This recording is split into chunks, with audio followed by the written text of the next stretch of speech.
Bonjour à tous et content de vous retrouver pour cette vidéo. J'espère que vous allez bien, où que vous soyez.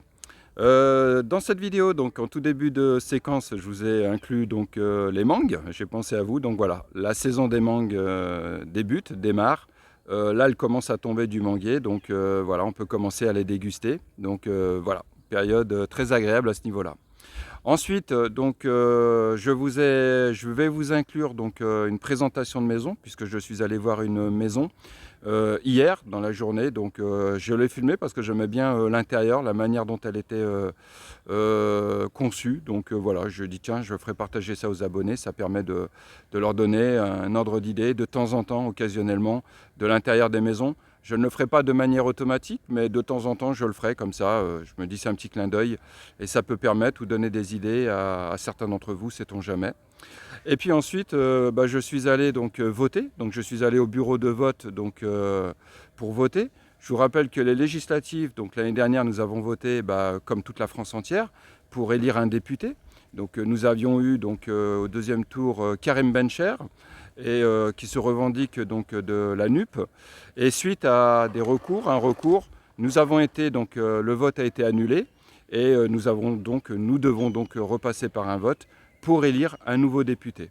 Donc je vous ai filmé aussi les différents candidats, donc pour que vous puissiez justement vous faire une idée. Personnellement, j'ai voté, j'ai donné mon bulletin pour celle qui a dénoncé parce qu'elle avait trouvé des irrégularités dans le vote. Donc j'ai voté pour cette dame parce que j'estimais que ça lui avait coûté du temps, de l'énergie, de l'argent également, c'est ce qu'elle m'avait dit. Et je l'avais trouvée courageuse parce qu'elle me disait que quand elle est face à une injustice, eh ben, elle la dénonce et elle se bat justement pour établir, je dirais, la régularité. Donc voilà, rien que pour ça, pour cette démarche-là, j'ai glissé mon bulletin pour cette dame-là. D'ailleurs, je vous l'indiquerai quand je vous présenterai les différents candidats dans la petite séquence. Voilà ce que je pouvais vous dire donc, par rapport à tout ça dans cette introduction. Donc on va se retrouver tout de suite après. Je vous parlerai un peu, je vous donnerai les quelques nouvelles que nous avons eues ici au Sénégal, comme toujours, dans un esprit de clarté, de manière concise et de transparence. Sur ce, à tout de suite. Merci.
Voilà donc pour la suite de cette vidéo. Alors concernant ces élections là, donc pour un nouveau député, pas grand monde, hein. Honnêtement, il n'y avait pas grand monde. Deux, trois voitures garées devant. Moi, j'avais donné rendez-vous à deux, trois copains hein, pour qu'on aille voter ensemble. Et j'avais amené aussi mon fils en parallèle pour le sensibiliser sur la nécessité de voter. Parce que je pars du principe que même si on est en désaccord avec les politiques, les politiciens, ou on souhaite un changement radical, etc., il faut voter. Parce que c'est en votant qu'on peut faire bouger les choses, c'est en votant qu'on peut s'exprimer, et c'est en votant, ça nous donne la possibilité de parler ouvertement de politique quand on estime que cela est requis. Donc voilà, c'est ça que j'enseigne à Tidiane, donc j'y suis allé. D'ailleurs cette vidéo, parce que je vis ici à temps plein au Sénégal, mais je suis la situation en France.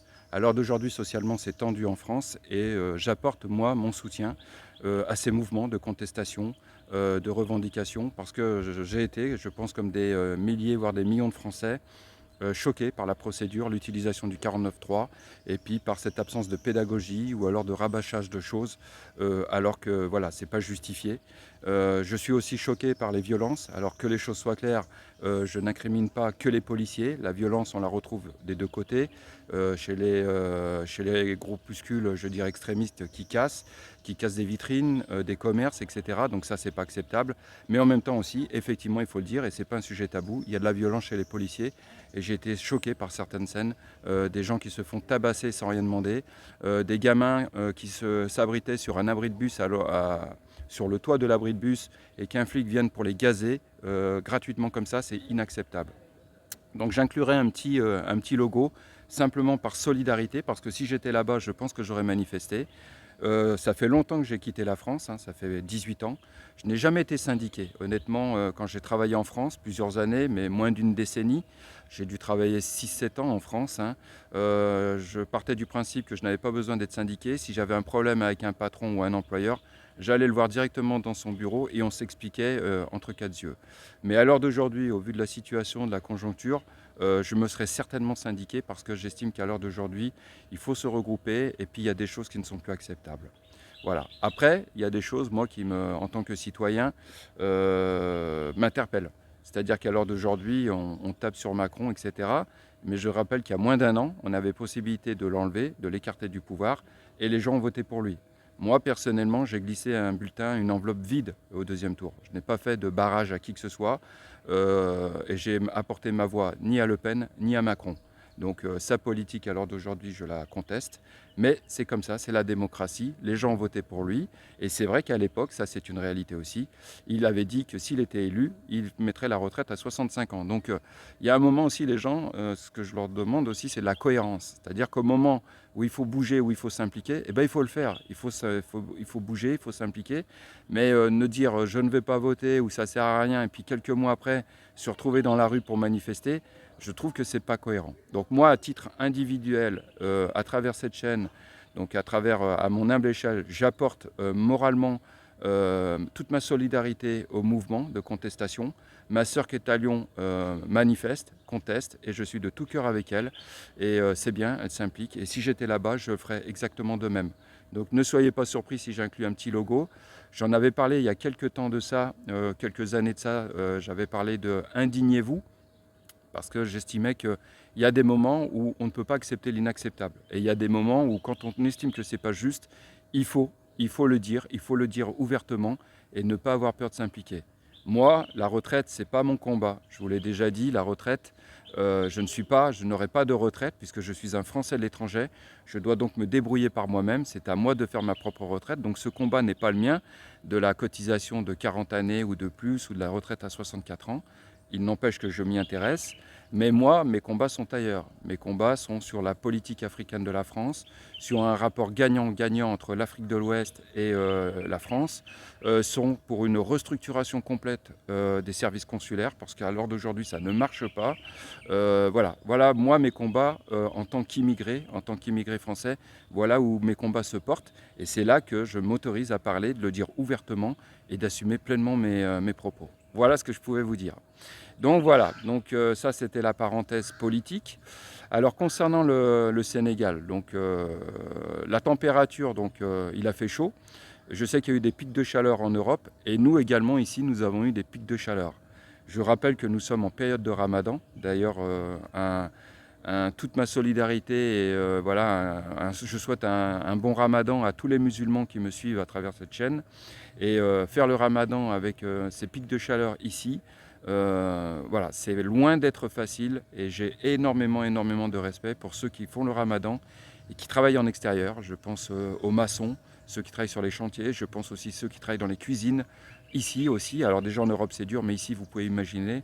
Enfin voilà, toutes mes pensées vont pour eux également, donc courage. Et c'est vrai qu'avec le Ramadan, ça marche un petit peu au ralenti ici au Sénégal. Donc des pics de chaleur. La mer, l'eau de la température de la mer commence à monter, vous voyez, tout doucement. Elle va se chauffer, elle était fraîche il y a encore quelques temps, là elle commence à monter en température. Les saisonniers qui viennent ont tendance à rentrer, donc on va attaquer tout doucement la période creuse, qui va commencer, je dirais, d'ici la fin de ce mois, là, mai, juin, juillet, jusqu'au mois d'octobre. Voilà un petit peu. Socialement, au niveau du Sénégal, donc, il y a eu le premier procès d'Ousmane Sonko.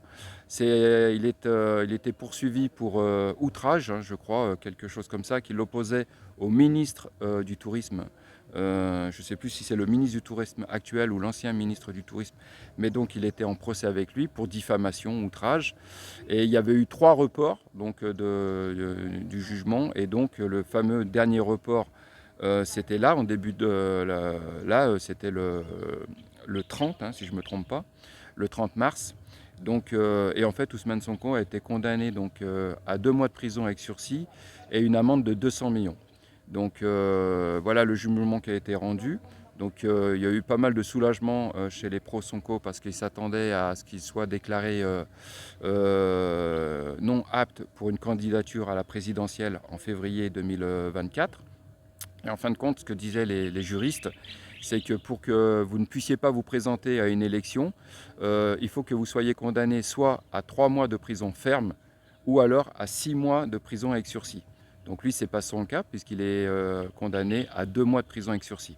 Donc sa candidature est toujours retenue pour l'élection présidentielle donc, de l'année prochaine, en début d'année prochaine.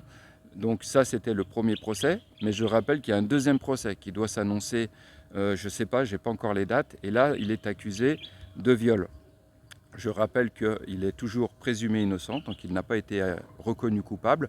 Donc à l'heure d'aujourd'hui, donc il est présumé innocent et donc il doit passer en jugement pour une accusation de viol sur une masseuse. Voilà. Après, si vous voulez plus d'informations, je vous invite à voir les liens, etc. Donc ça, c'est le deuxième procès qui risque de se dérouler dans quelques temps. Et je ne sais pas du tout comment ça va se passer pour ce procès-là, d'autant plus que par rapport à ce procès, il risque de voir sa candidature invalidée pour l'élection. Donc voilà, mais je vous en parlerai en temps et en heure.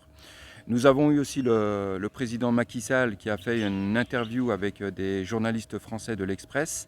Donc il a parlé un petit peu de la situation et il est revenu donc sur le fameux troisième mandat, à savoir s'il allait se présenter ou pas. Donc ce qu'il a donné comme un élément, je dirais, important, c'est qu'il a dit que d'après lui, d'après les juristes, hein, je mets au conditionnel parce que je n'ai pas les termes exacts et je mets ça entre guillemets, mais que rien ne s'opposait à ce qu'il puisse se présenter un troisième mandat, que ce n'était absolument pas anticonstitutionnel. Et par contre, il se réservait le droit encore donc, de donner sa réponse. Donc nous attendons de voir s'il va se présenter pour un troisième mandat ou pas. Personnellement, j'ai mon opinion, mais je préfère la garder pour moi. Je vous laisse chacun d'entre vous faire vos propres opinions. Voilà, donc attendons de voir. Et qu'est-ce que je voulais vous dire d'autre?